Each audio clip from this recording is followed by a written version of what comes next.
নমস্কার বন্ধুরা, আপনারা জানেন যে হোমিওপ্যাথি একটা পদ্ধতি, ডাক্তারি চিকিৎসার বিভাগের একটা এলোপ্যাথিক একটা চিকিৎসার বিভাগ, নানা রকম পদ্ধতি। এই পদ্ধতিতে চিকিৎসা করা হয়। তাছাড়া আয়ুর্বেদিক আছে, নানা রকম আছে। তো আমরা একটা পদ্ধতির কথা আমরা চিন্তা ভাবনা করেছি, এটা হচ্ছে অর্ঘ্যপ্যাথি। অর্ঘ্য অর্থাৎ পূজার যে সামগ্রী, সেটাকে বলছে অর্ঘ্য। এই পূজার সামগ্রী দিয়ে আমরা যে যে পদ্ধতি দিয়ে, এই সামগ্রী দিয়ে আমরা যে চিকিৎসার কথা আমরা ভাবছি, সেটা হচ্ছে অর্ঘ্য পদ্ধতি আমরা নাম দিয়েছি। এটাতে বিভিন্ন রকমের ফুল, পুষ্প, এদের সুগন্ধ, বিভিন্ন রকমের ফল মূলের স্বাদ, বিভিন্ন রকমের যে সকল প্রসাধনী দ্রব্য আছে, প্রলেপ ইত্যাদি, এবং বিভিন্ন রকমের ধ্বনি, শঙ্খধ্বনি, ঘণ্টাধ্বনি ইত্যাদি ইত্যাদি দিয়ে আমরা এগুলো চিকিৎসা করতে পারি। হয়তো যেমন ধরুন, আমরা আমাদের কাটাছেঁড়ার যদি কোথাও থাকে, কোথাও রক্তপাত হয়েছে, তখন আমরা গেঁদা ফুলের সুগন্ধ সেখানে আমরা দিতে পারি। সেই সুগন্ধ পেলে তার সেখানে কার্যকর হবে। যেমন রজনীগন্ধার যদি আমরা সুগন্ধ যেখানে দেবো, সেখানে আমরা কোনো রকম হাড়ের কোনো প্রবলেম থাকে, তাহলে সেখানে রজনীগন্ধার সুগন্ধ দিয়ে আমরা সেই হাড়ের প্রবলেম থেকে আমরা মুক্তি পেতে পারি। তাছাড়া বনফুল, এরকম যে সকল ফুল রয়েছে, বিভিন্ন রকমের বকুল ফুল রয়েছে, সেগুলো দিয়ে আমরা মস্তিষ্ক বিকলাঙ্গ যাদের আছে, মস্তিষ্ক সঠিক এবং সজাগ করার জন্য আমরা সেই ফুলের গন্ধ দিতে পারি। চন্দন প্রভৃতি প্রলেপ দিয়ে এবার আমরা মানুষের যে চর্মরোগ, সেই চর্মরোগ থেকে আমরা মুক্তি পেতে পারি।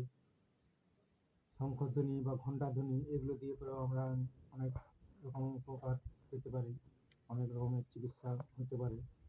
তো আমরা ভাবছি যে এটা কিভাবে হতে পারে।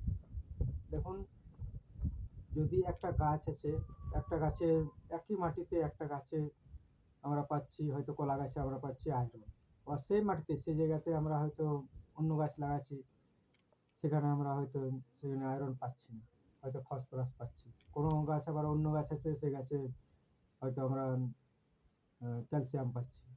তো একই মাটিতে বিভিন্ন রকমের গাছ লাগিয়ে কিন্তু বিভিন্ন রকম পাচ্ছি, সেই মাটিতে সব কিছুই আছে, কিন্তু ওই গাছটা শোষণ করছে সেই ওর নিজের যেটা ইয়ে আছে, সেই জিনিসটাকে সে শোষণ করছে, সেই ফর্মুলার সেই মিনারেলটাকে শোষণ করছে। সেরকম ধরনের আমাদের মস্তিষ্কে যে সকল উৎসেচক আছে, তো সেই সকল উৎসেচকগুলোকে মিশ্রণ করে। সেই যদি সেরকম ধরনের সেই অনুপাতের যে ঘণ্টাধ্বনি বা সুগন্ধ যদি আমাদের মস্তিষ্কে পৌঁছায়, মস্তিষ্কে আঘাত করে, মস্তিষ্ককে সজাগ করে তোলে, তার মস্তিষ্ক সজাগ হয়ে সেই ধরনের উপযোগী সে উৎসেচক নিঃসরণ করবে।